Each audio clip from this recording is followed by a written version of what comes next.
Olá, parabéns a todas as mulheres, esse dia tão especial. Legal ter a presença de todos vocês aqui. Para a palestra do Dr. Luiz Felipe também, Pondé.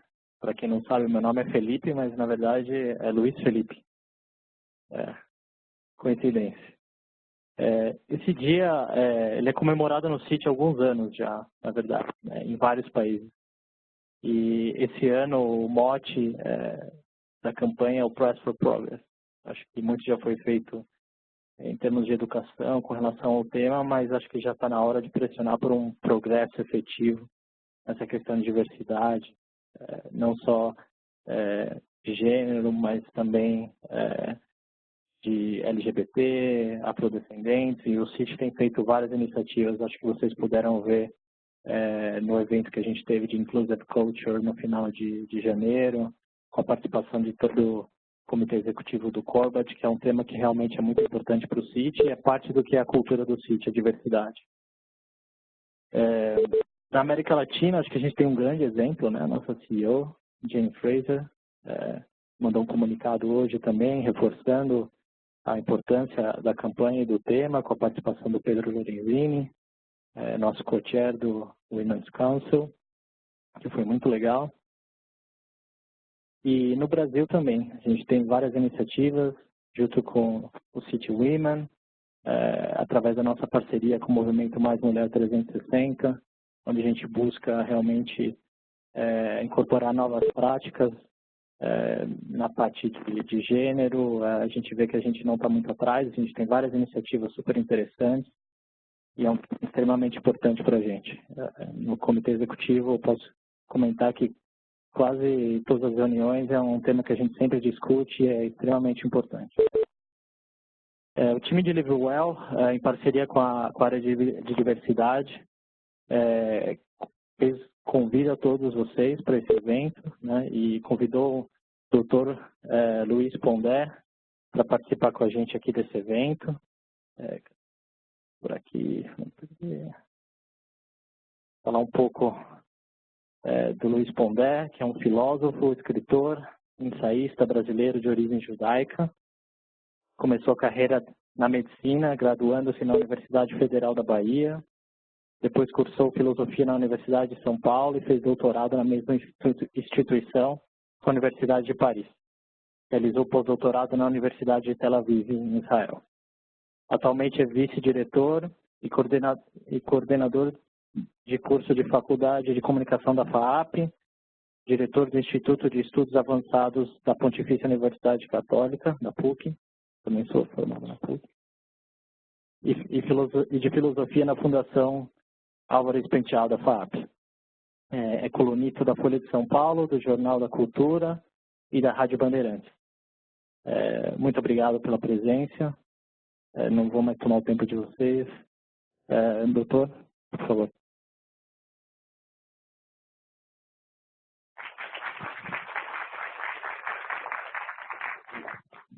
Bom, eu, antes de tudo, quero agradecer o convite. Para mim, é uma honra vir aqui conversar com vocês nesse dia. Apesar que eu contava para as meninas há pouco, quando veio o convite lá atrás, eu não associei a data, porque eu não tinha ligado ainda, estava lá longe, que ia ser no dia 8 de março. Eu achei que era o tema, porque isso é uma pauta que tem aparecido nas discussões contemporâneas, né? E aí, no dia que a gente teve a reunião, que é de fato, porque eu tenho algumas ex-alunas que trabalham, que têm uma empresa e coordenam toda a minha agenda, então elas vão me falando semana a semana o que eu vou fazer. E aí, quando eu tive a reunião aqui, é que caiu a ficha que ia ser dia 8 de março e o tema tinha a ver diretamente com o Dia Internacional da Mulher. Assim, há alguns poucos anos atrás, uma pesquisadora mexicana acabou descobrindo uma coisa que eu nunca soube, nem na minha família a gente nunca soube, que a minha avó foi ou a primeira ou a segunda mulher no Brasil a pedir direito a voto em 1929. Né? E, na verdade, durante todos os anos ela nunca tocou nesse assunto, a gente só veio descobrir isso depois através de uma pesquisadora que estava correndo atrás das primeiras sufragistas da América Latina, né? E, assim, a minha proposta, quando veio a ideia, assim, eu tenho me dedicado a questões de comportamento contemporâneo, né, há já algum tempo, e a minha proposta foi pensar esse tema do protagonismo da mulher dentro de uma chave dialética, que é o que eu tenho feito costumeiramente, seja em livros, seja na Folha ou nas participações que eu tenho na TV Cultura também, na Rádio Bandeirantes, e nas palestras. O que é uma chave dialética? Vocês devem lembrar um pouco, quando a gente estuda na faculdade, quem veio de humanas aqui, dialética é quando você pensa uma questão, quando você pensa no momento positivo, daí você pensa nas contradições, e daí tem a síntese entre os momentos positivos e as contradições, aí você pula um passo adiante, né? A noção de que os processos históricos, eles são processos que produzem resultados que aí você tem que lidar com efeitos colaterais, e esses efeitos colaterais que vão se constituindo como problemas, e aí você vai montando estratégias, e isso daí vai desde o ponto de vista histórico mais vasto que você pensar, como autores como Hegel ou Marx pensavam, até questões muito imediatas. E aí eu fiz uma proposta de refletir com vocês um pouco aqui, principalmente em 3 chaves, né? E o que eu vou falar para vocês aqui é resultado de muita leitura, de experiência de discutir isso em várias frentes, inclusive em sala de aula, né? Eu dou aula há 22 anos e no chão da sala de aula, na graduação, eu gosto muito, e eu tenho tido a chance tanto de discutir essas questões já há 22 anos, quanto depois de encontrar alguns alunos e ex-alunas e ex-alunos no mercado, onde a gente vai, inclusive em publicidade. Uma experiência muito boa tem sido análise de comportamento em publicidade, né? Porque quando você vai discutir um comportamento em publicidade, eu lembro de alguns cases muito interessantes, como, por exemplo, por que a mulher brasileira é a mulher que mais gasta dinheiro com shampoo. Não sei se vocês sabiam disso. Não? Essa é uma informação super importante, né? Assim, é a mulher que mais gasta dinheiro com shampoo. E aí, na concorrência das agências, se descobrir, afinal de contas, por quê? Que hipótese pode justificar o fato de que a mulher brasileira gasta mais dinheiro com shampoo? E na discussão vinha todos os tipos, né? Tipo de cabelo, tamanho, afinal de contas. A hipótese vencedora que deu o resultado na campanha era porque o cabelo na mulher brasileira era mais, ou em alguma medida bastante, erotizado, né? E que a mulher brasileira jogava muito cabelo de um lado para o outro, mexia muito no cabelo e se preocupava com o cabelo, e não tem, né, uma função muito ligada à expectativa erótica, tanto de si mesma quanto do mundo à sua volta. Então, a pesquisa em publicidade sempre foi uma área muito interessante, porque você tem que meio que acertar as hipóteses, senão o cliente, você perde a conta, né? Quando você tem dinheiro envolvido, as coisas são muito sérias, né? Porque, inclusive, o fato das empresas terem abraçado pautas como essa é porque já há algum tempo, já no começo do século XIX, a filosofia, né, a parte da filosofia que a gente chama de ética, estabeleceu 4 chaves importantes para se pensar o que é o bem comum, né?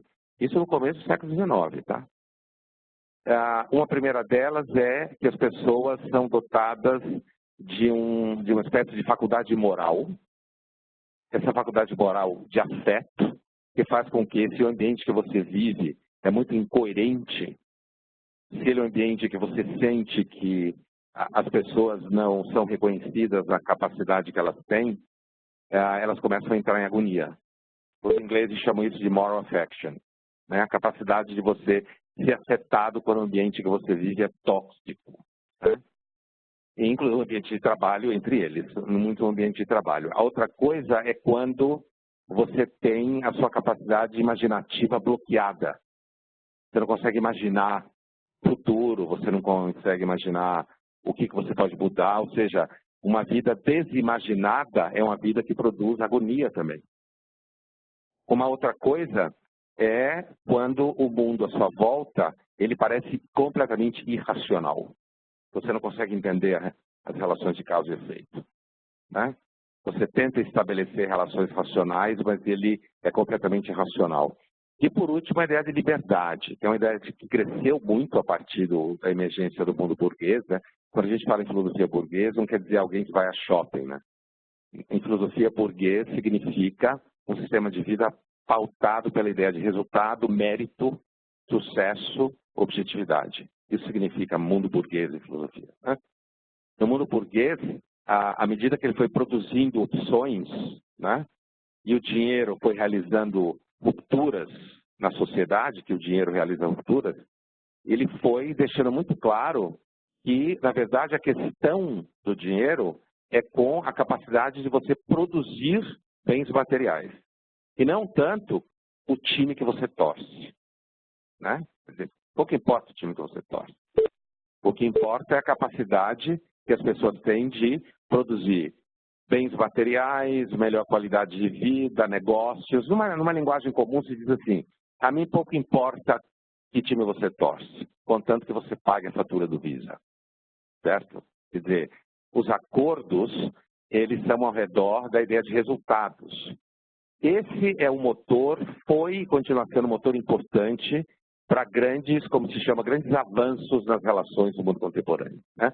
Há pouco o meu xará aqui, o Luiz Felipe, deve ter 4 no Brasil, 2 estão aqui nessa sala, falava inclusive da questão LGBT, né? E se sabe, por exemplo, que os chamados direitos gays, eles dependeram muito das descobertas do marketing americano e perceber que os gays eram um nicho de mercado super importante, né?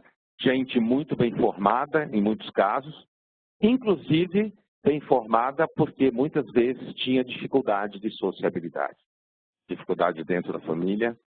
E aí eu salto para o coração do que eu quero conversar com vocês, que é essa tal dialética a qual me referia, né? A gente já tem alguns anos esse processo específico das mulheres, mas não só das mulheres, os gays mais recentes, e a gente já começa a perceber certos desdobramentos que precisam ter atenção para que o processo continue em curso. Porque a frase que eu acabei de falar foi a seguinte, uma das causas que fazia com que esse nicho, no caso dos gays, fosse identificado, era porque na medida em que havia ali uma dificuldade de sociabilidade por conta dos preconceitos, inclusive nas famílias, né? A gente sabe que todo o debate do casamento gay nasceu ao redor do tema da herança e do patrimônio, né? Normalmente são debates sérios sobre casamento e patrimônio, né? É normalmente assim. E havia uma questão ali que você estava no momento em que a AIDS estava violenta e você tinha casos de casais que viviam juntos, um dos dois estava morrendo, o outro tomou conta e na hora que o doente morria, o outro não recebia nada e o dinheiro ia todo para a família de origem, às vezes que a tinha, inclusive, recusado a pessoa, né? Então, você teve aí uma, que a gente chama em jornalismo de uma efeméride, quer dizer, uma conjunção de elementos que, de alguma forma, catapultaram o movimento. Então, por isso que a gente sabe que os movimentos, eles costumam ter mais impacto na medida em que os grupos envolvidos nele têm impacto na cadeia produtiva. É assim o mundo que a gente vive, né? Bom, e a primeira coisa que eu queria pontuar é, nessa dialética da emancipação feminina, são desdobramentos na área afetiva.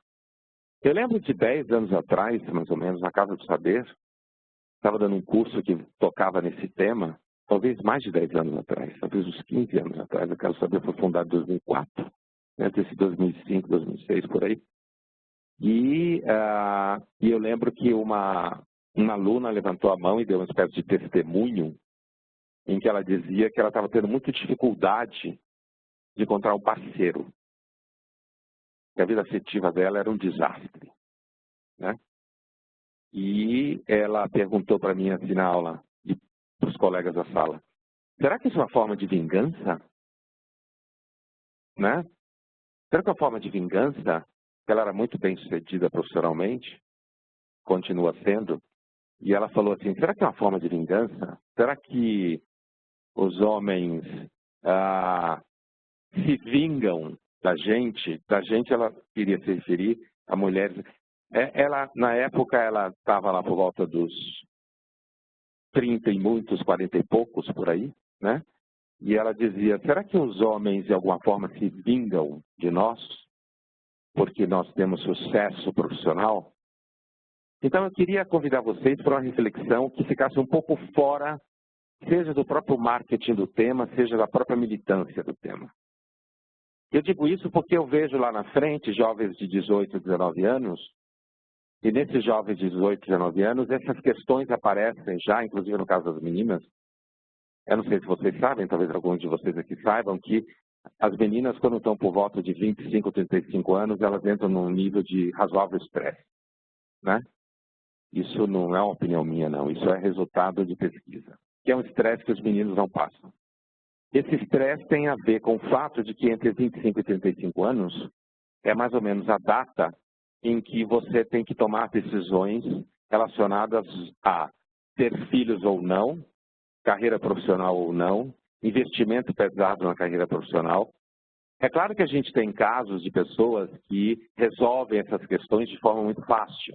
Mas quando você olha isso num plano social um pouco mais amplo, o nível de estresse nesse momento se dá porque existem questões a ver com a própria fisiologia e com o próprio horizonte, né? No sentido de eu vou investir numa vida profissional só, ou eu vou investir em família. A gente sabe que quando você olha os estratos demográficos, quanto mais você sobe na pirâmide social, quanto mais sucesso uma mulher tem profissional, ou se ela ainda não está no mercado profissional, mas ela está na universidade, olha para frente, quanto mais alto, menor o número de filhos, né? A primeira coisa que as mulheres tiram da frente quando aparece a possibilidade profissional é ter filhos. Diminui o número de filhos. Você vê isso se você comparar, por exemplo, o crescimento do mercado pet e a decadência das maternidades, né? Vocês trabalham no banco, então vocês sabem muito mais do que eu. O mercado funciona identificando necessidades e oferecendo soluções, né? É assim a dinâmica do mercado em todos os níveis. Ele identifica a necessidade e oferece solução. E no momento que você vê por um lado o crescimento do mercado de pets e o decréscimo do número de maternidades, que é uma coisa que as maternidades fecham, né? Principalmente quando você está no nível social mais alto, isso significa que as pessoas estão investindo em animais e desinvestindo nos filhos. Isso diretamente ligado à opção que as mulheres fazem. Os homens seguem um pouco a opção. Então, veja, eu estou tentando me manter fora do que eu não estou preocupado aqui com a ideia do que a gente gostaria que fosse, eu acho certo que é. Eu estou tentando olhar para esse tema de uma forma diagnóstica, né? E que a gente tem que olhar de uma forma diagnóstica para além das bandeiras que a gente pode abraçar ou não. Porque essas formas diagnósticas, elas têm resultados.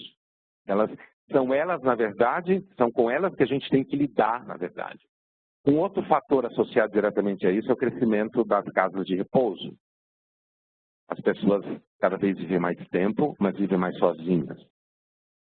E, normalmente, eram as filhas que tomavam conta dos pais idosos, né? Inclusive, do ponto de vista médico, a ordem era mais ou menos assim, a pior coisa que podia acontecer com pais idosos era ficar na mão do filho. Porque o filho, se ele era sozinho, ele ia terceirizar de cara os pais. Ou se ele não tivesse sucesso profissional, ele ia tirar o dinheiro dos pais para sair com mulher, beber, não sei o quê. Se ele tivesse esposa, o destino dos pais dele ia depender de como a esposa dele pensava isso. Ela que ia decidir a relação. Em segundo lugar, ficar em casa de repouso. O melhor cenário era ficar com a filha. Porque a filha normalmente tinha uma afetividade feminina, sempre foi uma afetividade mais em rede. Se isso é fruto das relações materiais ou não, a gente não sabe. O que eu quero dizer com isso?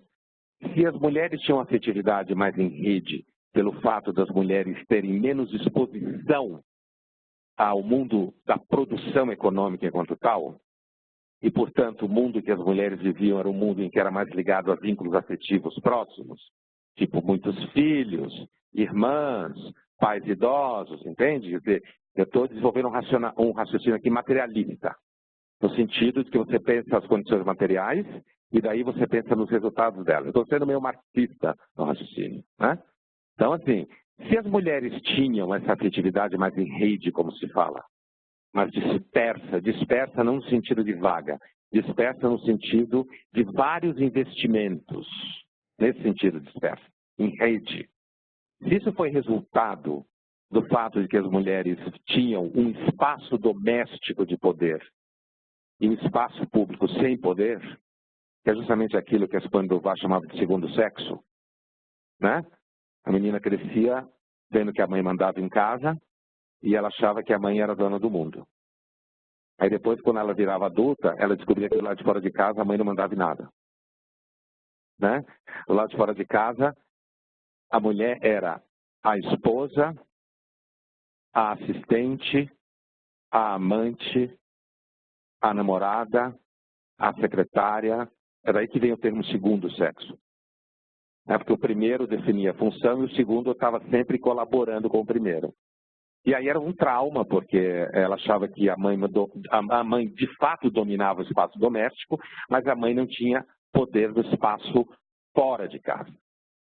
Se, portanto, essa afetividade em rede foi resultado de milênios e milênios de uma vida doméstica em que os vínculos estavam ligados a pessoas muito próximas, e os homens, por outro lado, estavam sempre mais para fora de casa, focados em resultados práticos muito imediatos.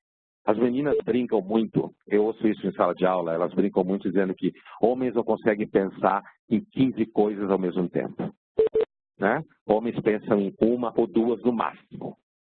Se tiver que pensar em 3, ele já acha que tem coisa demais, né? Chegou a mulher, começa a fazer uma lista de coisas, ele diria assim, para na terceira porque eu já não vou prestar atenção no resto, né? Isso faz parte das brincadeiras em que a gente escuta isso em toda parte. Não é possível dizer, e nem eu quero entrar no mérito, se esse tipo de diferença tem alguma raiz biológica, fisiológica, cognitiva. O fato é que sempre foi assim, né? Parece que as mulheres sempre tiveram afetividade mais em rede. Um outro exemplo disso é que normalmente você vê muito mais mendigo homem na rua do que mulher. Presta atenção, né? Porque as mulheres sempre tiveram vínculos horizontais dentro da família. Então estavam mais próximos dos filhos, né?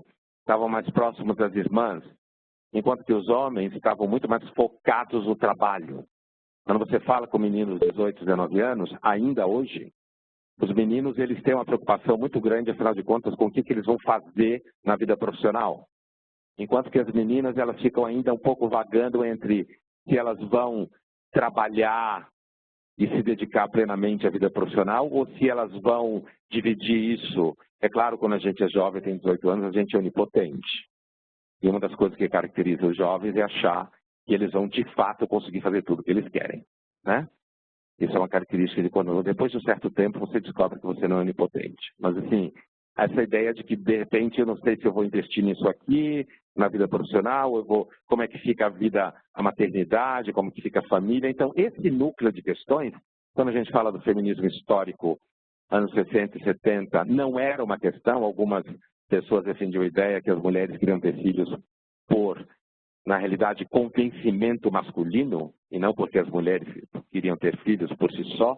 Essa é uma ideia que hoje está um pouco caduca, porque é um problema que apareceu, né? Apareceu na agenda uma questão importante. Então, assim, se a afetividade é mais em rede por razão biológica ou histórica, pouco importa, não dá para dizer. Acho que não tem uma resposta para isso. É muito difícil chegar a uma resposta para isso. Mas a verdade é que o fato parece ser um fato isso daí, né? Aparentemente, as mulheres parecem viver, se separam por si só, né? É muito difícil encontrar um homem que fala para uma mulher assim, a relação não está satisfatória. né? Homens não discutem a relação, né? Muitas mulheres reclamam, inclusive, que quando os homens discutem a relação, quando elas querem discutir a relação, eles dormem, né? E que as mulheres é que buscam terapia, buscam ajuda, né? Os homens ficam uma posição mais defensiva nessa questão. E, assim, essa ideia de que as mulheres buscariam mais ajuda é que faz, inclusive, com que as mulheres, elas, historicamente, por razões históricas ou qualquer causa, tivessem uma vida subjetiva e um vocabulário subjetivo aparentemente mais sofisticado. Então, o que eu estou falando com vocês aqui, eu estou pensando em chave dialética. Significa o quê? O tema está dado, eu estou pensando nas contradições que esse processo causa, certo? Então, eu volto para trás de vez em quando para lembrar o ponto de origem. Eu estou pensando que a gente está numa sociedade em que já se percebeu que questões como liberdade, racionalidade, afetos, né, imaginação são questões importantes. A gente já sabe que os processos são processos que produzem contradições. Essas contradições são problemas, a gente chama em filosofia de momentos negativos. Produzem problemas e que a gente tem que lidar com esses problemas. Então, hoje já não é mais uma discussão que era nos anos 40, ou nos anos 50, ou nos anos 20. E se a gente não presta atenção nesses momentos de contraditórios, a gente às vezes pode acabar pregando no deserto ou falando sobre coisas que na realidade não estão afetando principalmente os mais jovens, que são aquelas pessoas que estão olhando. Hoje eu estava passeando pelo corredor na faculdade e uma aluna vira para mim e fala assim: André, você já reparou como eu estou mais calma do ano passado para cá?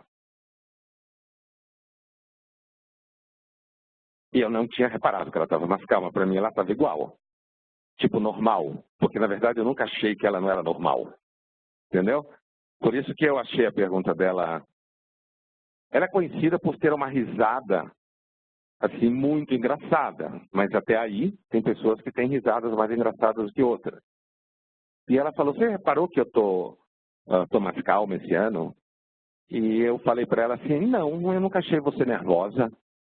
Ela falou: tô mais calma, finalmente estou tomando um ansiolítico. Aí ela falou assim para mim, ela fez assim com a mão e falou assim: agora eu entrei na estatística, né? A minha geração não toma muito ansiolítico, mais do que qualquer outra geração, o que é fato, né? Agora eu entrei na estatística. Quer dizer, os jovens tomam muito ansiolítico, né?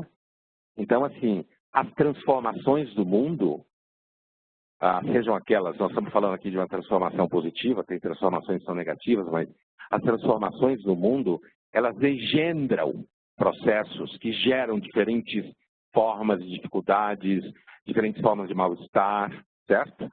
Então, por mais que a gente deseje que as coisas devam ser de uma forma X ou Y, né? Se a gente quer se apropriar do problema, a gente tem que olhar esse problema naquela manifestação. Por que eu lembrei da fala dessa menina hoje?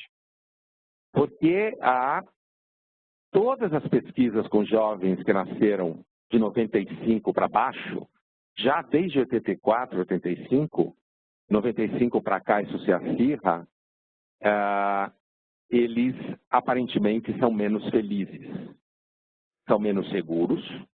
Normalmente a gente, quando pensa no nosso filho ou na nossa filha, a gente não pensa assim. Porque se a gente é um pai ou uma mãe normal, a gente sempre tende a achar que nosso filho ou nossa filha está ótimo, né? E que está assim, a dúvida dele ou dela é se ela vai ser uma super artista plástica ou vai ser a CEO do Citibank, certo? A gente tem a impressão que está tudo bem, isso é meio que normal. Se você ficar achando que teu filho ou tua filha vai dar tudo mal, é você que está com problema, né?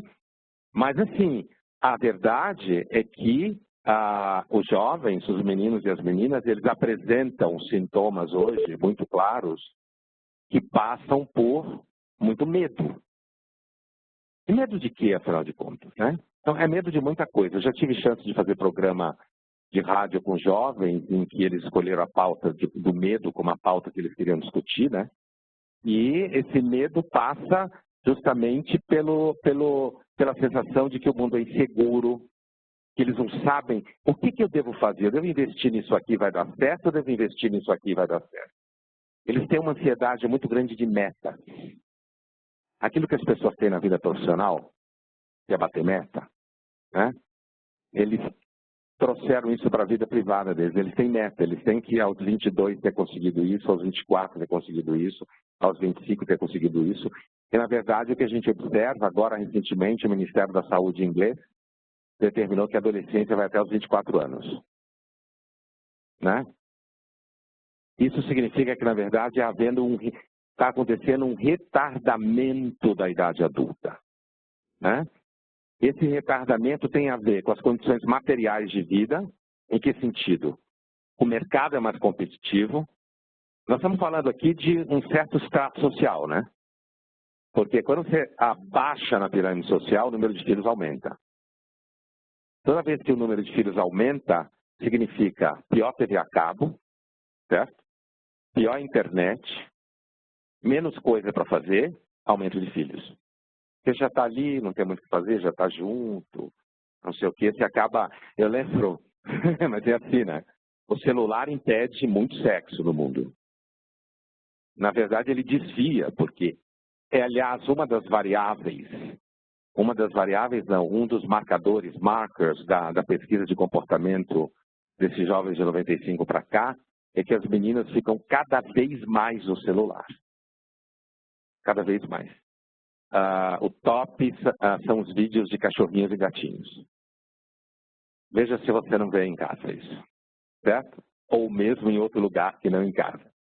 Elas ficam vendo vídeos de cachorrinhos e gatinhos. Que é relaxante, né? Mudam a tela a cada 19 segundos. E, às vezes, falando sobre sexo no celular, mas não realizando sexo. Inclusive porque tem medo, né? Esses jovens de 95 para cá, eles preferem sair com os pais do que com os amigos. Por quê? Porque com os pais eles ganham presentes e os amigos são pobres que nem eles. Certo? Então, assim, esses elementos, né, que eu estou refletindo aqui com vocês, quer dizer, essas contradições, elas passam, inclusive no caso das meninas, sobre, afinal de contas, o que elas vão fazer quando crescer, no que elas vão investir e no que vale a pena investir. Né? Porque, por exemplo, uma das queixas muito comuns, já na idade mais jovem, é de que os meninos não crescem. Né? Isso é uma queixa muito antiga, aliás, assim, agora está pior. Né? De que os meninos não crescem, de que eles são muito inseguros.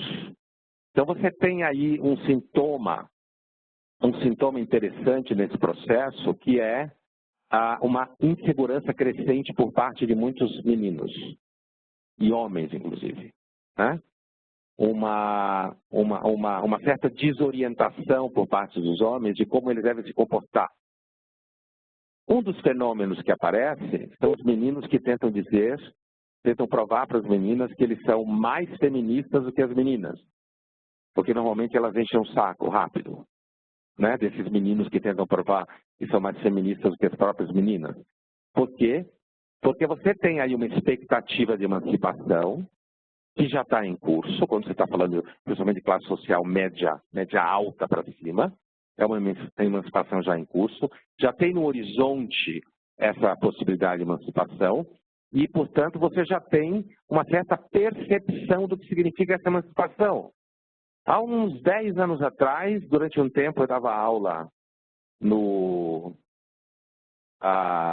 Tribunal do Trabalho, segunda instância. Hoje está na moda esse negócio de primeira instância, segunda instância, terceira instância. Segunda instância. E eu dava aula para os recém-juízes aprovados no concurso. Gente jovem, né? Gente com 32 anos, 33 anos. E, ao longo dos anos, foi aumentando o número, a frequência, né? A aprovação de mulheres. Né? E um tema que apareceu um dia numa aula que me chamou muito a atenção foi porque uma das alunas, né, recém-aprovadas, quando a gente estava em aula, era de ética, né? Quando se discute ética, você está discutindo comportamento, né? Isso é que é ética. Discutindo comportamento e formas de comportamento que são mais ou menos construtivos. E uma das jovens juízas, ela falou que, na verdade, quando ela fez o concurso para juíza, ela sabia que provavelmente ela seria uma pessoa só. Ela seria uma pessoa só porque ela iria investir na vida de juíza, né, na carreira profissional, e isso provavelmente ia dificultar as relações afetivas. Então, uma área que demanda uma atenção importante nesse debate, no âmbito das contradições dialéticas, né, como a gente está vendo aqui, é a área relacionada ao afeto. É claro que tem a área relacionada ao salário, tem as áreas relacionadas ao preconceito, mas isso já tem bastante literatura sobre isso. Não que não se possa ter mais ou que não se possa discutir mais. Mas essa outra área das dimensões de contradição, ela é uma área importante porque ela fala dos afetos e hoje a tendência no mundo é que você tenha cada vez mais contágio entre a vida profissional e a vida privada afetiva. Isso é um problema, inclusive por conta das mídias sociais, né? As mulheres brasileiras estão em 6º lugar no mundo como as mulheres mais ativas em busca de relacionamento, em sites de relacionamento, né?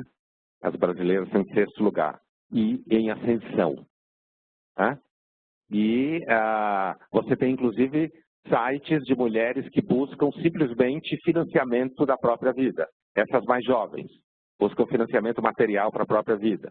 Então, você tem as mídias sociais, à medida que elas colocam em circulação uma certa promiscuidade dos relacionamentos, estou falando de sexo agora não, assim, que colocam em circulação uma certa promiscuidade entre trabalho e vida pessoal, isso é uma coisa que as empresas têm que pensar. Agora, nós estamos em ano de eleição e uma das preocupações do Tribunal Eleitoral vai ser capaz de identificar quando posts da internet serão produzidos por bots ou por pessoas. Porque você tem empresas, principalmente russas, especializadas em colocar bots para botar posts para circular em eleição em qualquer situação. E aí, a forma de você identificar, quando cresce muito a curva, provavelmente é um bot. Quando é mais devagar, é ser humano. Porque ser humano é mais lento do que bot, né? Mais lento do que algoritmo. Por isso se pergunta até quando a gente vai conseguir resistir à competição de trabalho com algoritmos. Na capacidade cognitiva, a gente vai perder, logo, logo. Porque a gente nunca vai conseguir competir com o processamento de dados que os algoritmos têm. A pergunta daqui a 50 anos é o que a gente pode fazer e oferecer ao mercado de trabalho que algoritmos não são capazes de oferecer, né? Então, a gente está no mundo de transformações muito grandes. Por isso que eu tenho me dedicado a olhar isso do ponto de vista dos mais jovens, porque eu convivo com eles há 22 anos, né? E leio muito sobre isso, porque eles são uma espécie de termômetro, né? Assim como mulheres são termômetros de avanços modernos, mulheres são termômetros disso, né? Quando você vê muita mulher em casa, você não está numa cidade moderna. Quando você vê mulher na rua, você está numa cidade moderna. Agora, os gays também são um termômetro de processo modernizador. Você tem grupos sociais que são indicativos disso, né? Os jovens, eles são indicativos do que significa o futuro. Para onde que está indo, como que a gente está se sentindo, quais são as perspectivas de futuro, porque eles são o futuro encarnado para além daquilo que a gente gostaria que fosse real. E é para esse tipo de reflexão que eu tenho chamado as pessoas. Porque o pensamento público, como a gente tem um mundão pela frente tentando fazer com que ele seja menos ruim do que ele é, muitas vezes o pensamento público ele se engaja em pautas que são pautas militantes e a gente não presta atenção em questões que ficam aqui, ó. E que, na verdade, você tem uma dúvida, assim, em muitas meninas, que assim, será que se eu investir minha vida profissional, só na vida profissional, eu vou chegar lá na frente e depois, porque você sabe, quando a gente é mais jovem, a questão dos meninos é um pouco outra, eu chego lá. Mas assim, quando a gente é mais jovem, a gente tem a impressão que o mundo está aí todo para a gente escolher. Depois que passa o tempo, você tem a impressão que o mundo não escolhe mais você. Porque está entrando gente jovem no mercado e você vai ser deixando de lado, vai sendo deixado de lado, né?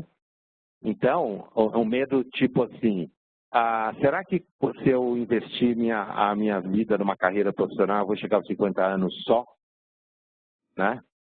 É claro que vai ter uma novela que vai dizer que isso vai ser lindo, vai ter um artigo da revista que vai dizer que isso é lindo, mas na verdade eles e elas pensam isso para além. Outro dia um menino falou assim para mim, há 2 semanas atrás na sala, meu pai quer que eu mude o mundo, eu estou preocupado em arrumar um estágio. Né? E ele sabe que daqui a pouco o estágio vai ser de graça. Em alguns ramos, você vai ter que pagar para ter estágio. É o contrário. Né? Então, assim, às vezes a gente tem um olhar para essas questões porque a gente é movido pela preocupação positiva, como se fala dialeticamente, com o tema, e a gente não olha para a dimensão da contradição. E essa dimensão da contradição, às vezes, cria sintomas que pode fazer, por exemplo, no caso dos homens, né, que os homens fiquem reticentes e desinvistam afetivamente as mulheres. Isso nos Estados Unidos tem um dossiê Man on Strike, né? Man on Strike, que é homens que estão por volta de 35, 45 anos, que eles desinvestem afetivamente as mulheres. Quando eu digo desinvestem afetivamente, desinvestem do ponto de vista de vínculos de médio e longo prazo, não de curto prazo, né? Desinvestem porque eles entendem que a melhor opção é você ter investimentos pequenos e curtos e manter a liquidez. Certo? Você não quer produzir nenhum passivo, né? Nada. Né? Então, você, recentemente teve um filme, vocês devem ter visto, quase ganhou o Oscar, né? Filme estrangeiro, apesar que o outro chileno que ganhou é muito bom também. Eu me refiro àquele filme chamado The Square, O Quadrado, né? Quase levou o Oscar de filme estrangeiro. E tem uma cena no filme que é um tema bem da Escandinávia, que é o personagem principal, ele começa a namorar uma americana e eles estão transando na casa dela e na hora que eles acabam de transar, ele pega a camisinha e ele pega ela assim meio escondida e vai tentar pôr no bolso. Não sei se alguém viu esse filme aqui. Ele tenta pôr no bolso. E aí a namorada dele diz, não, peraí, você vai pôr no bolso? Dá aqui que eu vou jogar fora. Aí ela faz assim com a mão para jogar fora. Aí ele põe no bolso. Né? Ela diz, você é idiota, qual é o seu problema? O lixo está ali no banheiro, eu vou jogar fora. E ele fica parado assim, olhando para ela, tenso. E você fica se perguntando, afinal de contas, o que está acontecendo nessa cena? Né? Afinal de contas, o que ele está fazendo com isso? Né? Aí ela vai, não, você fique calma, só vou jogar fora. Você não confia em mim? Aí ele vai tirando a mão do bolso, assim. Até parece que ele estava com $5.000 no bolso. Aí ele vai tirando, ele vai chegando perto dela, assim, como quem vai dando assim, uns $5.000, e ela estende a mão, aí ela pega na camisinha. Aí quando ela pega na camisinha, ele estica. Aí ela estica do outro lado. Sabe o que é isso? Essa cena, ela tem sentido dentro do contexto, que é os homens que têm medo, fazem sexo com as mulheres usando camisinha, as mulheres pegam o sêmen dentro da camisinha, injetam nelas e engravidam. Inclusive, às vezes, dizendo que não quer nada com ele. Não quer nada com ele, né? Mas vai saber o que vai acontecer lá na frente. Hoje você não quer nada, 20 anos depois você quer. Ou mesmo que você não queira, o fruto do sêmen quer. Né? Você não tem controle. Então, o que faz o cara? Ele não está na casa dele, ele pega a camisinha e põe no bolso. Porque é a forma dele se garantir com ele quer se garantir de qualquer sinistro. Entendeu? Ele não quer ter sinistro nenhum. Aí você vê esse contexto, né? Que é uma situação hilária, mas que tem a ver com o contexto de vida, não só da Escandinávia, mas é um tema europeu ocidental.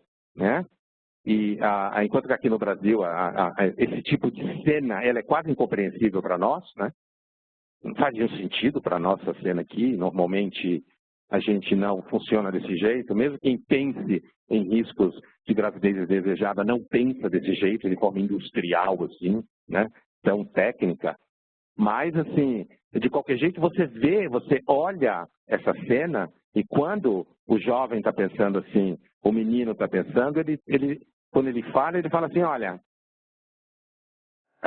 não vale a pena investimento de médio e longo prazo. Ele não fala dessa linguagem, mas assim, ele está dizendo, não vale a pena porque hoje as pessoas não são de confiança, é todo mundo muito individualista, né? Cada um só pensa em si mesmo. Então tem eu acho que é uma questão, as psicólogas lidam muito com isso nos consultórios, né? Muito, né?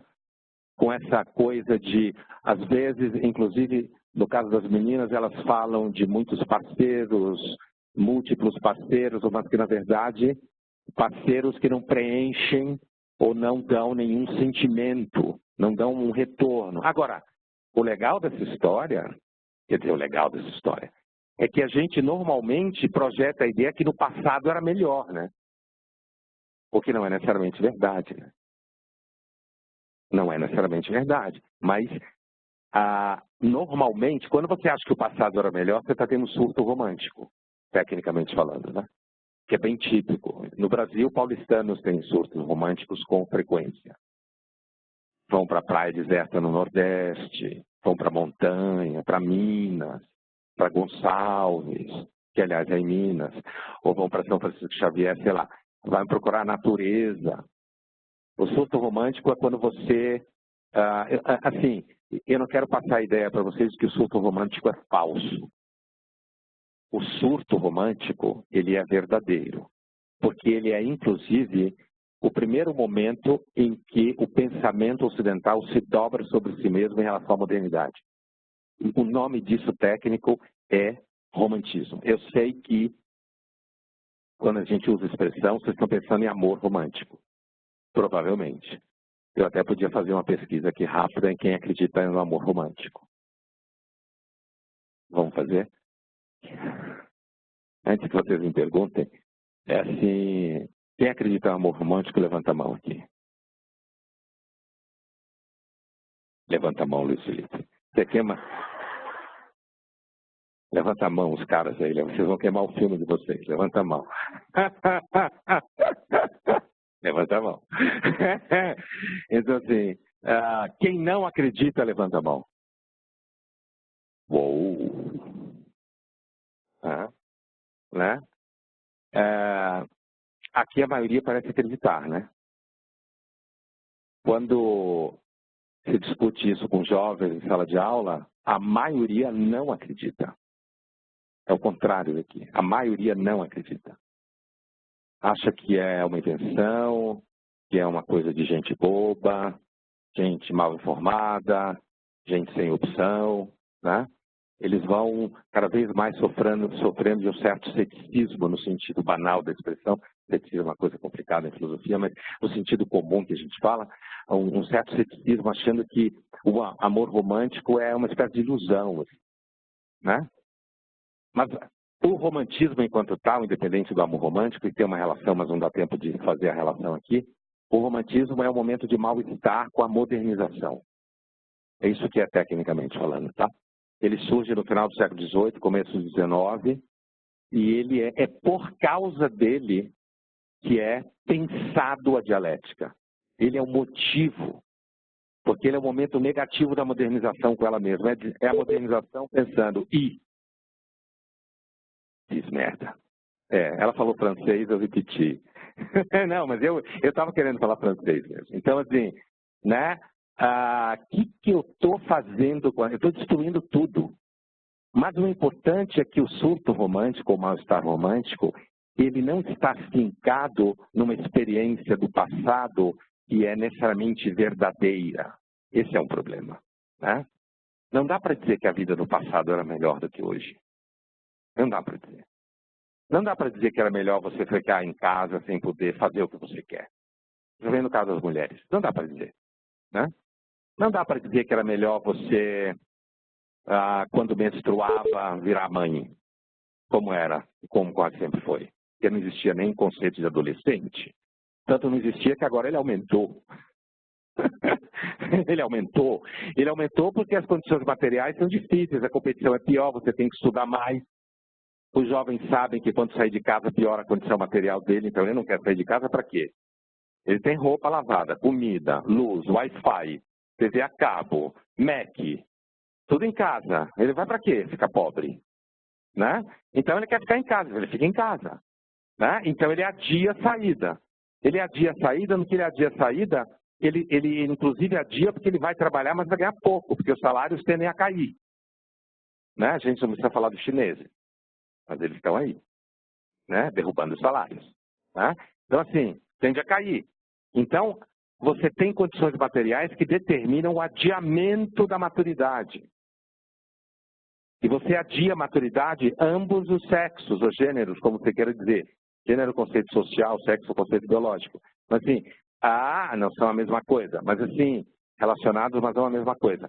Então, você adia a maturidade, inclusive porque há medo da maturidade. Há medo da maturidade porque a maturidade é o momento em que você já não tem mais tanta certeza quanto você tinha das coisas. Né?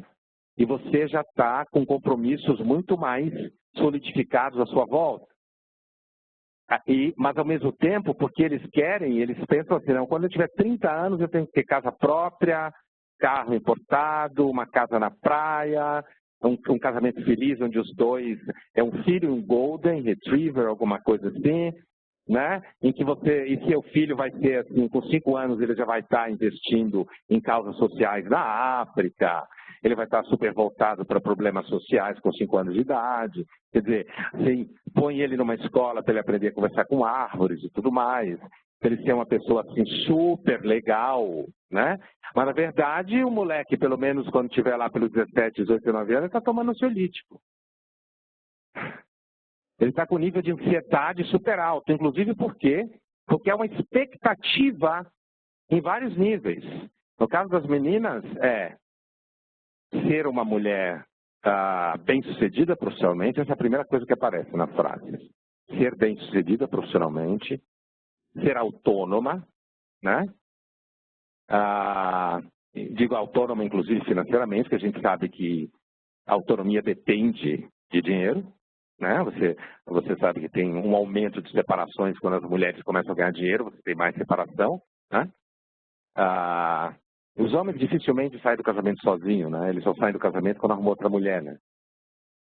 Isso é um fato. Né? Por isso que às vezes o cara vira e diz, eu vou embora amanhã, e ela nem sabia o que estava acontecendo, nem os filhos. A casa está pronta, ele tem outra mulher que tem a metade da idade dele. Né? Então, os homens são afetivamente... Os homens, quando ficam sozinhos, normalmente afundam mais rápido.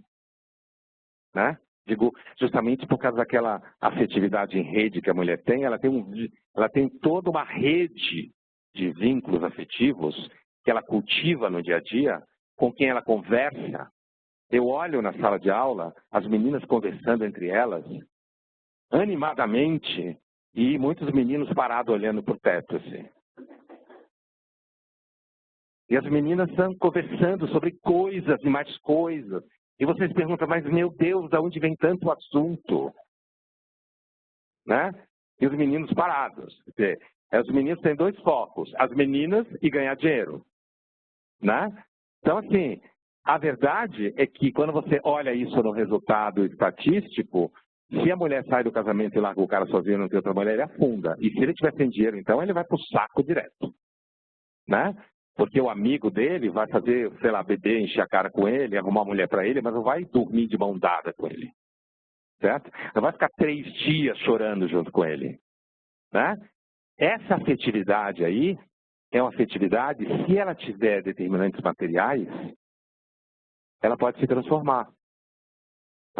Nas mulheres, eu quero dizer. As mulheres podem ficar depois, sei lá, de 200 anos de vida semelhante ao homem, elas podem ficar iguais aos homens, com afetividade focada. Eu não estou dizendo que vai acontecer isso, porque ninguém pode dizer isso. Né? Mas se elementos materiais determinam isso, o grau de objetividade, né, o nível de objetividade, eu não estou querendo aqui entrar no mérito, não que eu acho que seja absurdo, mas não dá tempo, de que algumas pessoas falam que isso daí tem raízes paleolíticas, são 50 mil anos, 60 mil anos, de homens envolvidos com caça e mulheres envolvidas com prole. Eu não quero entrar nesse mérito, mas que ainda seria social. Mesmo que você faça 50, 60 mil anos, continua sendo social, né? Mas, se esse tipo de afetividade, ela pode se transformar na medida em que você tem, sei lá, 500 anos de um tipo de inserção social igual. Isso significa que a inserção social não deve ser igual? Não. Isso significa que ela não deve acontecer? Não. Isso significa que no processo há que se prestar atenção nisso. Há que se prestar atenção nisso, porque, por enquanto, só quem presta atenção nisso é quem está lidando diretamente com os jovens ou quem está lidando com, seja na educação, seja nos consultórios de terapia, né? Você está na terapia. Porque os pais normalmente não conseguem fazer isso. Porque eles mesmos estão super vinculados ao próprio processo profissional deles. Por que os idosos vão parar em casa de repouso? Porque as mulheres estão cuidando da própria vida. Não pode cuidar dos idosos, dos pais. Né? Não pode. Então, o que faz? Terceiriza. Né? E aí cresce o número de casas de repouso. Porque as pessoas vivem mais graças à medicina, há mais longevidade, mas há mais solidão. Né? E aí você tem que colocar essas pessoas em algum lugar para elas viverem. O mercado oferece o lugar, você paga, estabelece-se uma relação econômica, onde ali havia um vínculo afetivo anterior. Vínculo afetivo esse hoje que não tem tempo material para se instalar. Então, se você... eu estou desenvolvendo aqui com vocês um raciocínio puramente materialista. Materialista repetindo para vocês em que sentido? Condições materiais determinando as formas psicológicas, como se fala, né? Condições materiais determinando as formas psicológicas. E não imaginando que existe aqui em cima uma coisa abstrata e que... Não estou lidando com essa ideia, só estou pensando assim, olha, existe aí um horizonte de fenômenos hoje, e quando você está falando, por exemplo, no caso da emancipação feminina e tudo isso que significa, você sabe que a palavra emancipação é uma palavra que surge na filosofia por volta do final do século XVIII, né? Imagino que vocês não saibam, que vocês não têm que saber esse tipo de coisa. Mas, assim, ela surge no final do século XVIII, né? E ela significa emancipação em maioridade, né? Ela significa, o que é uma pessoa emancipada? É uma pessoa que é capaz de agir racionalmente a partir de si mesma. Ela tem condições de tomar decisões por si mesma. Decisões racionais, decisões econômicas, certo? Ela sai de uma condição de heteronomia para uma condição de autonomia. O que é heteronomia? É quando o nomos está no outro. Nomos é norma, né? Lei. Então, a norma está no outro. Quando você fala da condição da maioria esmagadora das mulheres ao longo dos séculos, com exceções aqui e ali na aristocracia e tal, ou rainhas e coisas assim, você tinha uma condição marcadamente de heteronomia, porque a norma estava do lado de fora, identificada com o poder que está instalado no espaço público, associado maciçamente a homens. Né? Quando você passa da heteronomia à autonomia, autós, eu mesmo, significa que o princípio da norma está em mim. Isso é emancipação. Né? E a emancipação significa que você se torna responsável por aquilo que você faz e pela sua vida. Existe um custo nisso. E esse custo já está começando a aparecer. E se a gente quer refletir sobre essa questão para além do nível que é necessário, que é o nível de como ampliar, instalar, produzir, multiplicar o verbo que você quiser, o tema ou a pauta, né? Se a gente quer refletir já no processo instalado, é necessário que se olhe para essas contradições. O outro fenômeno, né, que existe aí, que foi uma colega da Folha que batizou, que é o nome Gigolô Light. Não sei se vocês sabem o que é isso. Não? O termo foi de uma colega minha, mulher, né? Uma mulher famosa, não vou citar o nome dela porque vocês conhecem bem ela.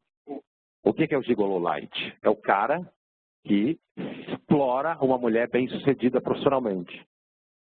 Por quê? Porque ele encosta, ele percebe que você tem uma pessoa que não tem vida afetiva instalada, né? E tem dinheiro. Então é aquele cara que você nunca sabe direito com o que ele trabalha. Você não consegue entender com o que ele trabalha. Eu vou descrever o perfil, né? Ele é nada. Não, isso só significa que a gente está conversando. Porque na realidade ele é o simétrico daquilo que antes se falava de mulheres que se aproximam de homens que têm dinheiro. É só isso. Ele é só um sintoma de que as mulheres de fato estão emancipadas. Algumas, eu quero dizer, né? É só isso que ele representa. Porque, assim como sempre teve gente, e quando a gente discute essas coisas também, assim, até hoje, a maioria esmagadora das meninas pensa que qualquer mulher mais jovem que se aproxime de homem mais velho quer o dinheiro dele. Eu não vou perguntar isso aqui para vocês, porque essa pergunta é mais delicada, né? Mas, assim, a maioria esmagadora delas entende que qualquer mulher mais jovem que se aproxime de um homem mais velho, ela quer dinheiro. Elas nunca, quer dizer, nunca não é verdade, mas é uma minoria. A maioria entende que jamais será o interesse, digamos, amoroso legítimo. Entrar no mérito de se dinheiro compra ou não amor verdadeiro, né? E isso ia nos levar para uma discussão rodriguiana muito longe, mas legal, né? Bem legal, mas não é hoje a pauta. Mas assim, então essa figura, esse termo que ela usou, que é um termo que vem do mundo da prostituição, inclusive, né? Por isso é muito pesado, mas ele é só simétrico sociologicamente a esse caso. Só que esse caso é ancestral. Está todo mundo, entre aspas, acostumado com essa ideia. Agora começa a aparecer com as mulheres. Tem mais mulheres com vida profissional, né? Ativa, bem-sucedida. Então o fenômeno como eu estava dizendo, que você falou consultoria, quer dizer, você não consegue entender direito o que ele faz nunca. Ele está desenvolvendo um produto novo com uma empresa chinesa. Você coloca chinesa assim porque ninguém fala mandarim, está longe, tem 11 horas de fuso, né? Quase ninguém foi lá, então você põe na China, está longe, né? Então está desenvolvendo um negócio com uma empresa que está se instalando no Brasil, chinesa e tal. E o nome também, você fala qualquer coisa porque ninguém sabe chinês, então, né? Você pode falar o nome que você quiser, põe um corporation atrás, assim, no final. E assim, o cartão de crédito não funciona, então o cartão de crédito dele deu um problema no banco, então o cartão dele não está funcionando, né? É um fenótipo isso aí. O carro dele também está chegando, ele comprou uma BMW nova, mas ainda não chegou, então ele está sem carro. Inclusive o apartamento dele, ele está decorando com um super top decorador aí, então por enquanto ele está tendo que ficar na casa da mãe, porque o apartamento dele não está funcionando. Aí quando você vê, ele está com o seu cartão, usando o seu carro, morando no seu apartamento, né? Prestando serviço, Isso aí, prestando serviço. Então, assim, mas então, esse fenômeno aí, você pega esse fenômeno, né? Eu vou abrir para as perguntas aqui, então vou estourar o tempo, assim. Esse fenômeno, eu quis terminar com ele porque ele é um fenômeno que ele é em si dialético. Porque assim, você pode perguntar, afinal de contas, se uma pessoa tem dinheiro e ela está a fim de bancar alguém que está prestando serviço, qual é o problema? Você pode dizer qual é o problema. Ela tem dinheiro, ou ele, né? No caso ancestral, ele, quando era só o homem. Se ela tem dinheiro, se ela pode bancar isso, se ela está se divertindo, qual é o problema? Se o cara está falando de arte, que tem que saber essas coisas. Se ele só falar de futebol, não pega. Por isso que o ambiente, olha, essas coisas, meninas e meninos, olha, essas discussões, elas são discussões, assim, às vezes você vai citando exemplos e tal, E às vezes a gente se mete numa saia justa do cacete. Eu já me meti muito na saia justa, porque, gente, eu não só eu, mas você vai descrevendo os fenômenos e aí as pessoas vão identificando casos da vida real, porque eu estou falando da vida real, eu estou falando de coisa que acontece. Provavelmente você conhece alguém que passou por isso. Certo? E qualquer outra coisa que a gente possa dizer quando você está tratando da realidade de uma forma concreta. E não falando da realidade como ela devia ser, mas como o processo que está acontecendo. Então não pode ficar falando de futebol, nem de economia que enche o saco. Né? Na economia a ciência é triste. Tem que falar de cinema, literatura, arte, certo? E saber cozinhar, atualmente é super importante, saber cozinhar. Né? Então, assim, tudo bem, isso é um exemplo tipicamente dialético, porque se por um lado isso é indicativo de emancipação, de fato, do ponto de vista material, de fato, certo?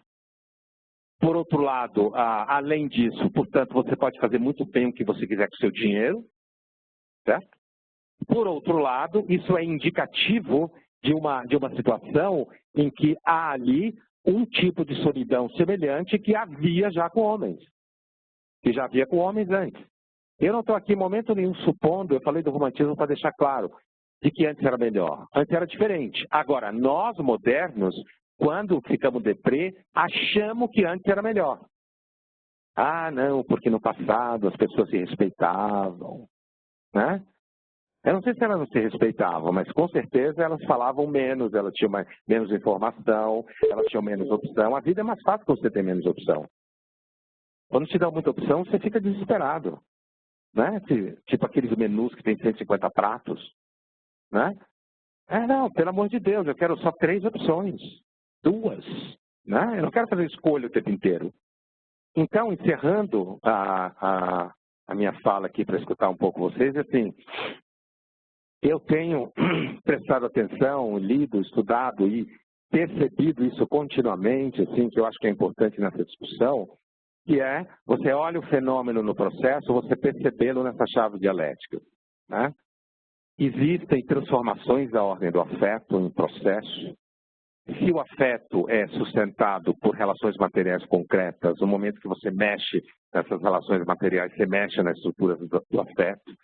A gente não sabe o que é, porque está acontecendo enquanto a gente está fazendo, certo? Isso determina certas instabilidades nos vínculos afetivos, né?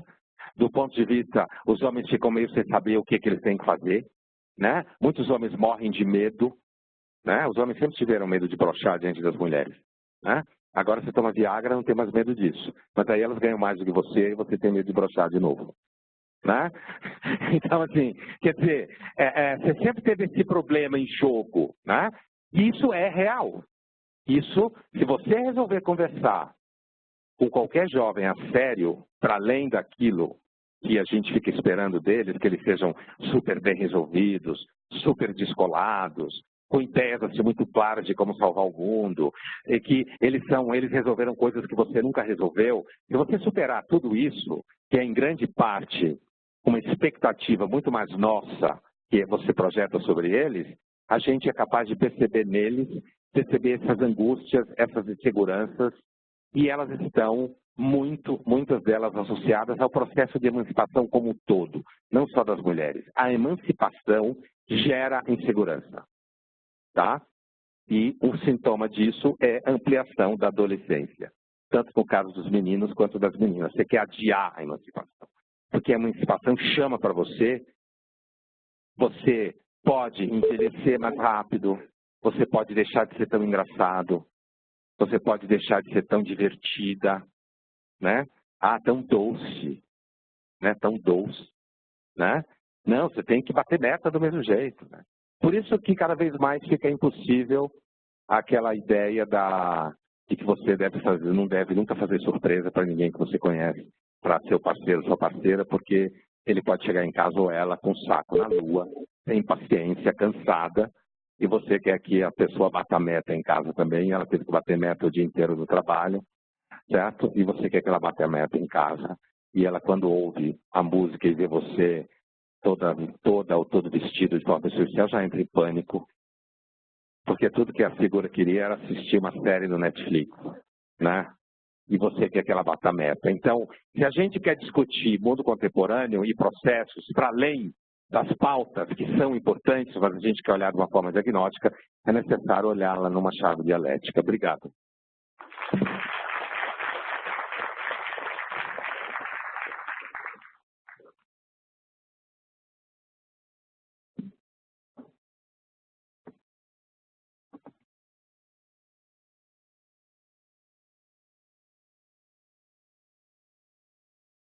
André, você comentou da evolução da sociedade, das relações afetivas, né, e o reflexo disso nos jovens também, tomando mais ansiolítico, e a própria tecnologia hoje fazendo com que as relações afetivas sejam mais líquidas, né, que é um termo muito usado hoje. Você acha que esse caminho tem volta, que a gente pode ter um dia voltar à relação romântica, como a gente estava falando? Acho que não. Não? Não. É caminho sem volta. Eu acho que ela é sem... Quer dizer, vamos dizer de forma mais clara o que eu quero dizer. Mantidas as condições de temperatura e pressão de hoje, né? Ou seja, ampliação de demanda profissional, de responsabilidade econômica e financeira, necessidade, ampliação de competição, né? Porque tudo bem que existem negócios que são colaborativos, mas esses colaborativos continuam sendo competitivos, né? Sem competição não existe capitalismo, isso é uma propaganda falsa, né? Sem competição não existe capitalismo. E sem capitalismo não existe riqueza. Pelo menos até agora o que a gente conhece é isso. Então, mantidas essas condições, acho muito difícil haver um retorno ao romantismo. Isso não significa... E eu vejo isso, pelo menos, nas expectativas dos jovens a cada ano, que a expectativa romântica diminui, né? Inclusive, mas eles falam muito isso numa forma de autoproteção. Eu não quero nem acreditar em amor romântico, porque eu vou sofrer. Então, eu já não quero nem acreditar, né? Eles estão com muito medo, assim. É o afeto por excelência. Então, eu acho difícil você ter um retorno. O que não significa que uma pessoa, em determinado momento da vida dela, não possa ter experiências românticas, entendeu? Por quê? Porque a experiência romântica é uma experiência dada ao gênero humano. Alguns têm, outros não têm. Alguns têm mais vezes, né? Outros têm menos vezes. Alguns têm quando é mais jovem, alguns têm quando é mais velho. O amor romântico é um pathos. A palavra pathos em grego dá em doença e dá em paixão, né? Quando o amor romântico se instala numa vida organizada, ela acaba com a vida. Você perde a cabeça, você fica louco, louca, faz besteira, mete os pés pelas mãos, né? Mas, assim, em geral, eu acho difícil. Isso não significa que o mercado não vá vender pacotes românticos. Final de semana em Roma, Paris, né? Não venda você e um acompanhante para ir passar um final de semana com cultura em Nova York, certo? Por quê? Porque isso é uma experiência humana, a expectativa romântica. O fato dela ser de difícil realização não significa... O que você vende no pacote romântico? Você vende condições. Um hotel legal, uma executiva, você vende restaurante bom, vinho harmonizado com a comida, uma música legal, 4 dias sem ter que pensar em metas, né? Então, você tem que criar toda uma condição para que ali você experimente o tal do afeto, o que é um problema, porque afeto não brota assim. Mas eu acho muito difícil que volte, é muito difícil. Dadas as condições materiais em que se organiza, é uma resposta meio triste, mas não precisa ser. André, você falou sobre adolescência, cada vez esperando mais, o processo de emancipação, todo sofrimento e medo e etc. Eu queria que você falasse um pouco sobre o papel dos pais nisso tudo, né, na criação dos filhos e etc., nesse contexto. Olha, às vezes eu brinco dizendo assim que quando você tem alguns alunos, veja bem, eu só lido com jovens. Hoje eu tenho um contato por causa do meu canal do YouTube, então eu estou tendo seguidores que têm 16 anos, 17, 15, 14, que era uma coisa que eu nunca tive. Estou com o canal há 1 ano e meio, 2 anos, e é uma experiência nova que eu estou tendo, inclusive ser abordado por gente de 14, 15 anos, que eu não sei nem como falar direito, né? E a minha experiência é já há muitos anos com gente de 18 para cima. Então, dessa amostragem, pais dessa amostragem, a experiência mostra que, às vezes, quando esses jovens vêm, eles têm algum tipo de problema, e hoje muitos jovens chegam com psicodiagnósticos na faculdade já. Eles já vêm com diagnóstico. Ele entra na faculdade e entrega o diagnóstico para você. Eu, por causa da minha formação prévia, acabei assumindo essa função, apesar de não ter um departamento para isso, né? Então, sou eu que lido com eles, né? E assim, normalmente quando o pai ou a mãe vem, está em pior condição do que o filho. Em pior condição do que o filho. Quer dizer, um grau de ansiedade enorme depositado naquele jovem. Tanto que eu tento dizer assim, olha, estamos na universidade, deixa eu me entender com a tua filha, deixa eu conversar com ela, deixa eu conversar com ele, né? Dá a ele ou a ela a possibilidade de lidar com a realidade a partir dela mesmo, dele, né? O vínculo que eu tenho aqui, eu tenho até um colega que brinca comigo dizendo assim, você devia chamar sua mãe para falar com a mãe dela, né? O vínculo aqui é entre eu e ela, não é entre eu e a mãe dela, ou entre ele e o pai, sei lá, né? Mas eu disse isso para você pelo seguinte, porque já desde o final de 79, você tem literatura e que mostra que já em 79 você já tinha pais com dificuldade de exercer a função paterna e materna, no caso das mães. Dificuldade de exercício de autoridade, exercício de responsabilidade, entendeu? Uma coisa meio pós-moderna, assim, de liquidez total. Então, eu não sou seu pai, sou seu amigo. Sabe essa coisa? E, assim, uma das coisas que meninas e meninos mais têm dificuldade de lidar é com pais e mães que querem parecer irmãos ou irmãs deles. Tipo, o pai que quer pegar as colegas de faculdade dele, sabe? Ou a mãe que quer ficar com os colegas de faculdade dela, da filha, entendeu? E quer ir pra balada junto com ela, a menina quer morrer, entrar embaixo da mesa. Se as mães soubessem disso, jamais teriam uma ideia de ir pra balada com a filha. Porque ela morre de vergonha. Morre de vergonha. Né? Não é que ela quer que a mãe dela pareça que tem 250 anos. Não é isso. Mas, então, em relação a esses jovens, quer dizer, se você tem uma situação de jovens hoje tomando ansiolíticos, tomando antidepressivos, né? Remédios para dormir, né? Toda uma série de psicofármacos, né? É porque é evidente que você tem uma questão dentro de casa. É uma questão dentro de casa. Você tem, porque assim, existe um problema que é o seguinte, uma vez eu escutei de uma menina falando de forma derogativa da mãe, assim, de forma, porque o pai tinha abandonado a mãe e ele tinha ficado com outra mulher e a mãe continuava sendo sustentada pelo pai, né? Mantido o padrão de vida alto.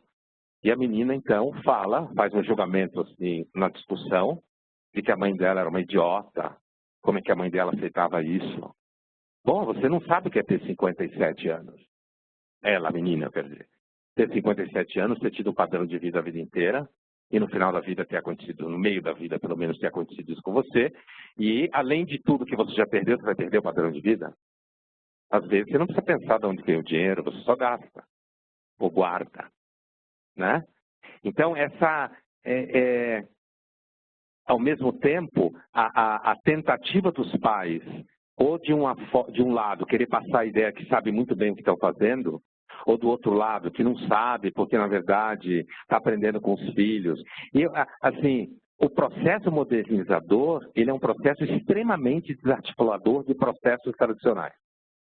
Quando eu digo processos tradicionais, não é no sentido de voltar para o passado, que nem a gente estava conversando, mas processos instalados, de modos de vida. E há 300 anos a gente está virando o mundo de cabeça para baixo. E o mundo existe há milhares de anos antes desses 300 anos, entendeu? E agora a gente está de novo passando por um tornado que é o impacto da tecnologia da informação. Vai ser uma porrada muito maior do que a Revolução Industrial. Vai ser uma pancada, assim, no nível de mercado de trabalho, já está começando a se preocupar com isso, né? Mas em todos os níveis, relacionamento, instituição, democracia. Agora a gente está olhando para o impacto da democracia, né? Como é que vai ser mídias sociais e democracia? Como é que funciona? Então, você tem uma sociedade, eu sei que no mundo corporativo se fala que tem que se ter ideias disruptivas, né? Mas é que a gente quer ter de ideias disruptivas dentro de uma caixinha. Porque coisas disruptivas, elas são disruptivas mesmo, né? E o processo de avanço técnico, ele é disruptivo. Tanto que já na Grécia já tinha mito que chamava atenção para isso. O Prometeu é disruptivo, né? Então a gente tem, eu diria para você, quando você pergunta sobre esses pais, na verdade, os pais não estão necessariamente em melhor condição do que os filhos, não. Né? Às vezes você tem uma mãe que vive numa comunidade espiritual não sei aonde, e a filha está aqui meio abandonada sozinha, tendo que se virar, entendeu? Porque a mãe, na verdade, está se procurando lá com 48, 52 anos, querendo se encontrar, e a menina aqui com 19 anos está tendo que se virar ali, sabe? Então, existe um certo mal-estar nesse processo, né? E não tem volta, e não se trata de dizer, então, agora vamos... A gente vai fazendo o que pode no meio do caminho, né? Acho que isso é importante falar, trazer à tona, identificar, né? E com o espírito, eu acho importante, com o espírito não regressivo. De dizer, não, vamos parar e vamos voltar para trás como era. Inclusive porque não dá para voltar. Só se você comprar uma fazenda e morar 100 pessoas lá fechado. E ninguém puder respirar, pensar, né? Obrigado a você.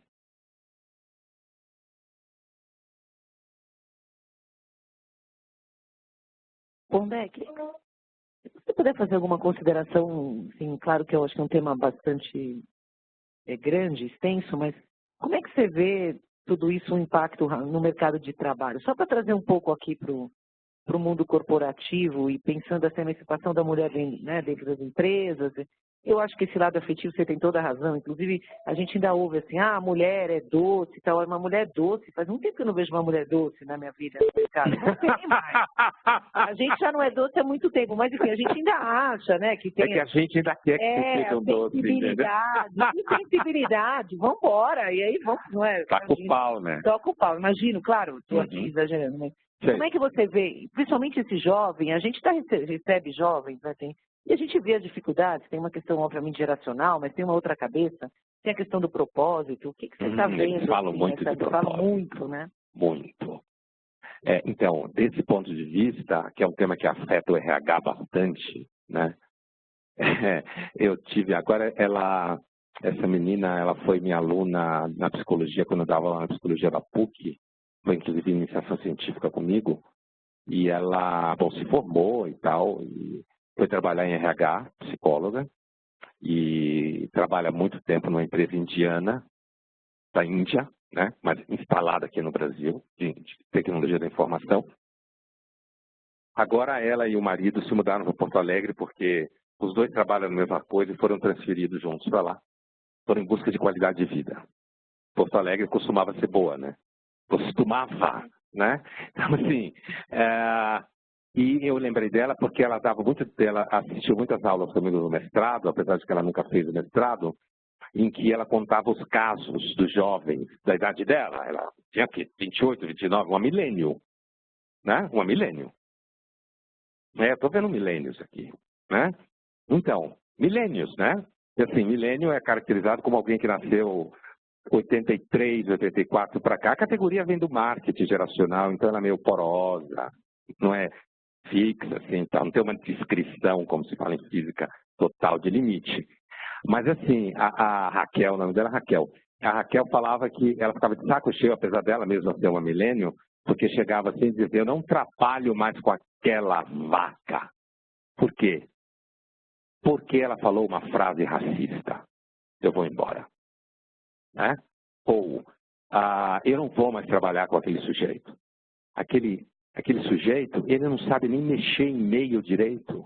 Eu tenho que passar os e-mails dele, ele finge que sou eu. Então é assim, ela não fala inglês, ela faz eu escrever os textos para ela, ela não sabe falar uma palavra de inglês. E eu sou obrigado a fingir que é ela que está fazendo os textos.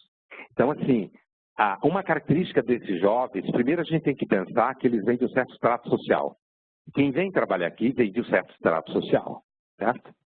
E esse extrato social, quando você fala em milênios, milênio é uma faixa etária, mas é um extrato social. Se você é da classe B, provavelmente você não será milênio. Você vai trabalhar, sei lá, como motoboy, alguma coisa assim, sei lá, algum tipo de trabalho que não será um trabalho onde você vai encontrar alguém falando em propósito. Apesar de que os milênios são aspiracionais. Qualquer jovem de 22 anos quer ter um comportamento milênio, mesmo que ele seja rimo de família, porque a mãe é faxineira e o pai nunca apareceu, que é uma coisa muito comum, né? Mas o comportamento milênio é aspiracional. E o comportamento milênio, os milênios, eles vêm de um ambiente familiar, onde normalmente havia uma certa riqueza, não riqueza de ser milionário, riqueza de ter uma condição de vida material razoável, né? Isso que a gente chama de riqueza instalada. Então tem uma certa riqueza instalada ali, ele cresceu nesse ambiente e provavelmente em que os pais enchiam a bola dele o tempo inteiro. Mesmo que os pais tivessem em relacionamento ruim com eles ou em algum momento, desde a escola até os pais, assim, tudo que ele faz é lindo, tudo é especial, tudo é maravilhoso. Primeiro porque tem pouco. Um dos problemas dos jovens hoje é que eles são pouco. Eles são uma espécie meio reduzida. Então, quando você tem pouco filho, você presta muita atenção nele, inclusive no sentido neurótico. Antes você tinha 10, morria 5. Você tinha 10, morria 5, você nem sabia o nome, o aniversário, nem o signo. Hoje você tem até o signo, o ascendente, em que a lua, em que o seu signo, a casa lunar, né? Então, assim, hoje tem tudo isso, né? Daqui a pouco, em entrevista de trabalho, você vai perguntar signo. Né, para saber o ascendente, sou virginiana, muito obsessiva, neurótica, né? Tudo em ordem. Né? Sei lá, se for pisciana, cabelo está na lua, nunca sabe direito a hora que marcou as coisas, né? Então eu aprendo isso muito com os alunos, que eles trazem isso. Eles têm uma expectativa de leitura do mundo atualmente nos últimos 2 anos a partir da astrologia todo dia. Todo dia. Eles usam astrologia para fazer identificação. Ah, mas ela é canceriana, não podia ser, chora toda hora. Você quer o quê, Pondé? Ela é de câncer. É uma besta, qualquer um faz o que quer com ela. Por quê? Porque ela nasceu, sei lá, 10 de julho, é canceriana, não tem outro jeito. Se ela ainda tivesse, sei lá, um capricórnio para equilibrar como ascendente, né? Mas assim, então, esses jovens, eles vêm de um ambiente em que eles são raros, portanto tem um alto investimento em cima deles, né? De um ambiente que todo mundo supervalorizou a condição deles, e aí quando eles vão para o mercado de trabalho, tomam na cabeça, né? Porque aí o mundo, vem cá, senta aqui, eu vou te ensinar agora como as coisas são feitas, né? E eles lidam muito mal com isso. E existem assim, 2 palavras que para eles são 2 palavras fundamentais. Uma é propósito, né? Eu só quero trabalhar no que, eu quero saber qual é o meu propósito, aonde eu vou chegar, daqui 2 anos eu vou estar onde, né, dentro dessa empresa. Daqui 1 ano eu vou estar onde, né? Exigência de retornos muito rápidos, uma ansiedade enorme sobre, e aí, como é que eu me saí? Como é que foi? Como é que está? Como que você me avalia? Né? E propósito no sentido não só pragmático, mas o trabalho tem que ter um propósito na minha vida. Isso é índice de riqueza instalada. É claro que tem exceções. Tem pessoas que fazem opções na vida profissional por propósito, sempre existiu, mas sempre foram pessoas muito raras e às vezes meio loucas. Exceção, né?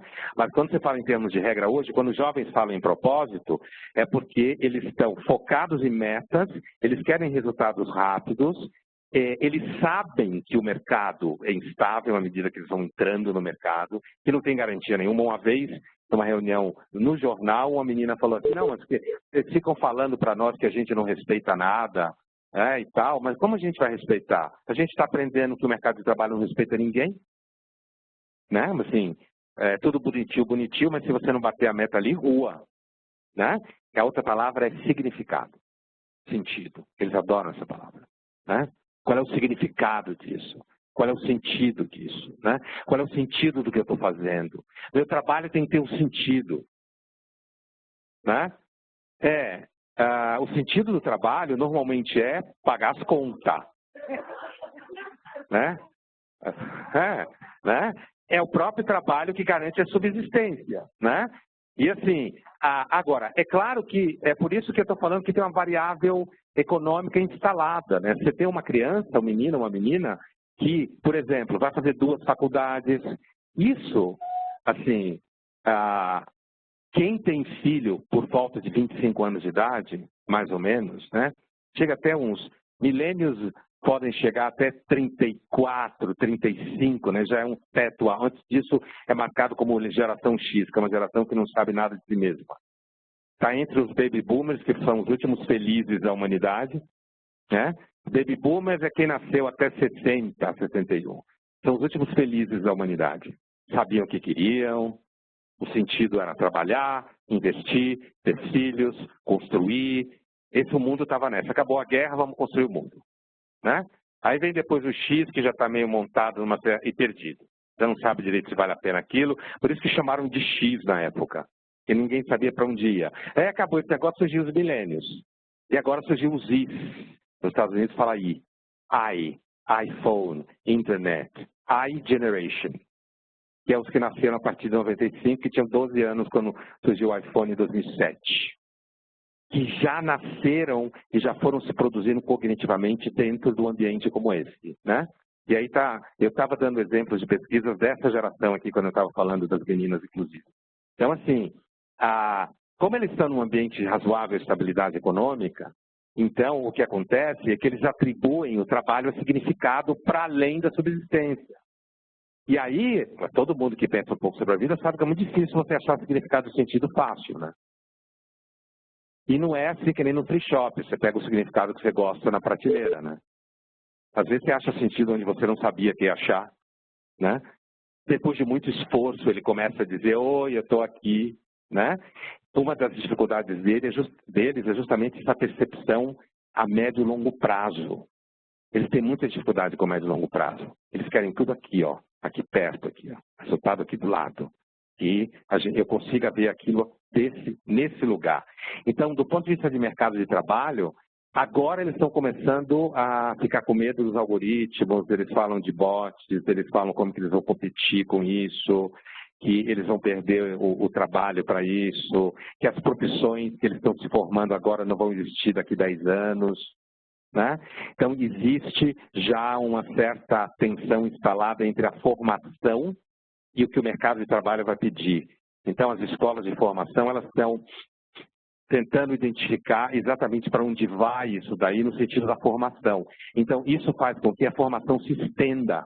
Eu faço um curso agora, depois eu faço outro, depois eu faço mais uma pós lato sensu, para ficar tentando cercar todas as variáveis para onde o mercado vai.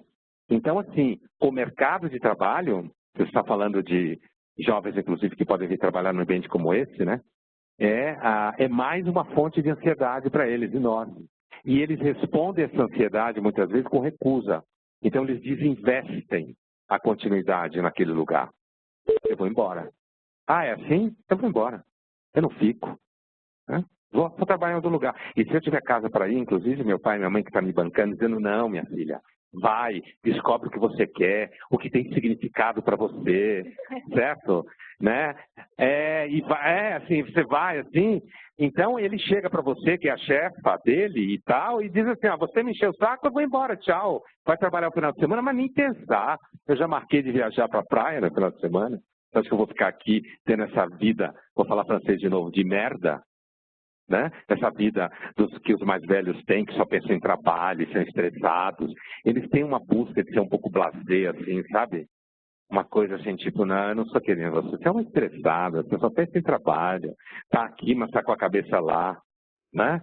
Não consegue nunca estar no presente, eu quero viver o presente. Então, eles têm uma construção idealizada, que a gente sabe que idealização sempre vai par e par com a ansiedade, né?